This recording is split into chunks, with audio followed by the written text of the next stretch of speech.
സ്വകാര്യ മേഖലയിലെ മികച്ച ഡോക്ടർക്കുള്ള സംസ്ഥാന സർക്കാരിന്റെ പുരസ്കാരം നേടിയ ചീഫ് ഗൈനക്കോളജിസ്റ്റും ഒബ്സ്റ്റട്രീഷ്യനുമായ ഡോക്ടർ വി.പി. പൈലിക്ക് ജന്മനാടായ പിറവത്ത് ആദരവ്. ഹൈക്കോടതി ജസ്റ്റിസ് എൻ. നാഗരേഷ് ആദരവ് സമർപ്പണ യോഗം ഉദ്ഘാടനം ചെയ്തു. സ്വകാര്യ മേഖലയിലെ മികച്ച ഡോക്ടർക്കുള്ള സംസ്ഥാന സർക്കാർ പുരസ്കാരം നേടിയ ചീഫ് ഗൈനക്കോളജിസ്റ്റ് ഡോക്ടർ വി.പി. പൈലിക്ക് പിറവത്ത് ജന്മനാടിന്റെ ആദരവ് നൽകി. ബസേലിയോസ് ജോസഫ് കാതോലിക്ക ബാവ അധ്യക്ഷനായിരുന്ന യോഗത്തിൽ ഹൈക്കോടതി ജസ്റ്റിസ് എൻ. നാഗരേഷ് ഉദ്ഘാടനം ചെയ്തു. ഇന്ത്യയുടെ ഒരു വിഷഗ്വര ചരിത്രം എടുത്തു നോക്കിക്കഴിഞ്ഞാൽ ചരകനും സുശ്രുതനുമാണ് ആദ്യത്തെ ഡോക്ടർമാർ ഇന്ത്യയിൽ.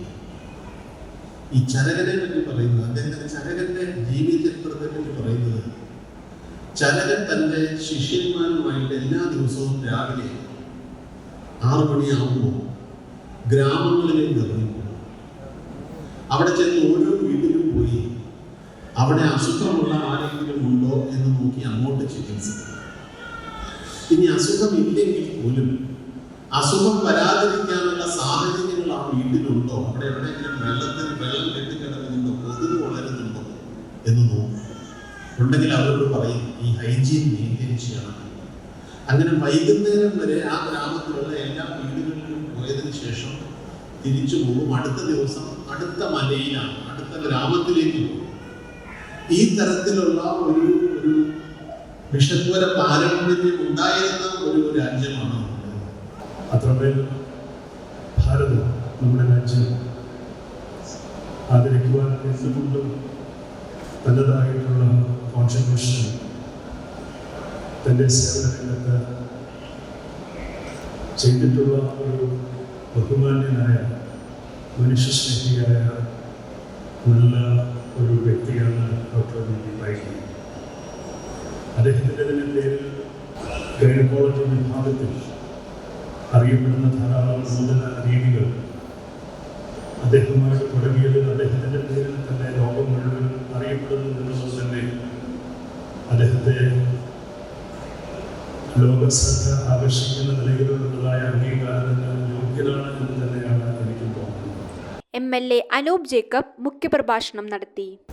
ഇവിടെ പ്രതിപാദിച്ചതുപോലെ ഡോക്ടർക്ക് ലഭിച്ച വലിയൊരു അംഗീകാരത്തിന് ജന്മനാട്, അദ്ദേഹത്തിൻ്റെ ജന്മനാട്ടിൽ അവിടുത്തെ ഓരോരുത്തരുടെയും സാന്നിധ്യത്തിൽ അദ്ദേഹത്തിന് ഇന്ന് ഈ ആദരവ് ഇവിടെ നൽകിയിരിക്കുകയാണ്. അദ്ദേഹത്തെ സംബന്ധിച്ച് ഇവിടെ പ്രതിപാദിച്ചതുപോലെ അദ്ദേഹത്തിൻ്റെ മക്കൾ അദ്ദേഹത്തെ സ്മരിച്ചതുപോലെ അധ്യക്ഷനും ഉദ്ഘാടകനും ഒക്കെ ഇവിടെ പ്രതിപാദിച്ചതുപോലെ എന്നും നമ്മളോട് ചേർന്ന് നിന്ന ഒരു വ്യക്തി എന്ന നിലയിൽ നമുക്ക് അഭിമാനത്തോടെ തന്നെ അദ്ദേഹത്തെ കാണുവാൻ കഴിയും. ആരോഗ്യ മേഖലയിൽ അദ്ദേഹത്തിൻ്റെതായ ഒരു കയ്യൊപ്പ് ചാർത്തുവാൻ അദ്ദേഹത്തിന് സാധിച്ചു എന്നതാണ് അദ്ദേഹത്തിൻ്റെ വിജയമെന്ന് തീർച്ചയായിട്ടും മനസ്സിലാക്കാൻ കഴിയുന്ന ഒന്നാണ്.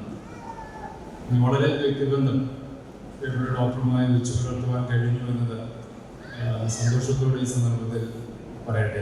ആതുര സേവന രംഗത്ത് പ്രവർത്തിക്കുന്നവർ രോഗിക്ക് മരുന്നിനൊപ്പം ആശ്വാസവും നൽകണമെന്ന് ജസ്റ്റിസ് എൻ. നാഗരേഷ് അഭിപ്രായപ്പെട്ടു. Doctor VP. പൈലി അരനൂറ്റാണ്ടിലേറെയായി ആതുര ശുശ്രൂഷ രംഗത്തുണ്ട്. കുട്ടികളുടെ ജനനം സുരക്ഷിതമാക്കാൻ രൂപകൽപ്പന ചെയ്ത പൈലി ഒബ്സ്റ്റട്രിക്സ് ഫോർസിപ്സ് രീതിക്ക് ആഗോള അംഗീകാരം ലഭിച്ചിട്ടുണ്ട്.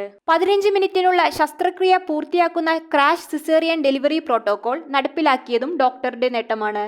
എന്തും ഷെയർ ചെയ്യാൻ പറ്റുന്ന ആശുപത്രികളുടെ പ്രശ്നമാണെങ്കിലും സ്വന്തം പ്രശ്നങ്ങളാണെങ്കിലും എല്ലാം ഷെയർ ചെയ്യാൻ പറ്റുന്ന ഒരാളുള്ളതാണ് വാസ്തവത്തിൽ എനിക്ക് ഏറ്റവും വലിയൊരു പറയുന്ന ഒരു അനുഗ്രഹം. അതിലെന്നും ദൈവത്തോട് കടപ്പെട്ടിരിക്കുന്നു. നേരത്തെ പറഞ്ഞതുപോലെ നന്ദി ആരോട് ചൊല്ലേണ്ടതെന്ന് ചോദിച്ചാൽ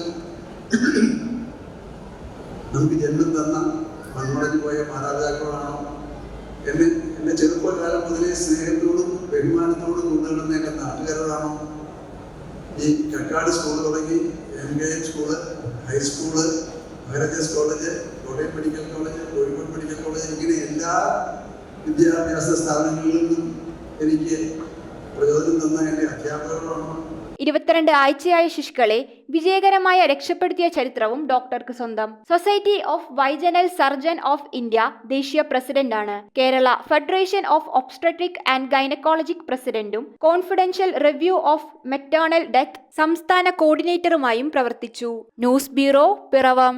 3.5 വർഷം മുൻപ് അവളുടെ ആഗ്രഹത്തിന് ഇതുപോലൊരു ലെറ്റർ ഞാൻ കൊടുത്തു. അന്ന് അവൾ എന്നെ നോക്കി ഒന്ന് സന്തോഷത്തോടെ ചിരിച്ചു. ഇപ്പോ അവളുടെ സ്വപ്നങ്ങളും എല്ലാം യാഥാർത്ഥ്യമാക്കി. സ്വപ്നങ്ങളെ യാഥാർത്ഥ്യമാക്കി. MBITS engineering college, Kothamangalam.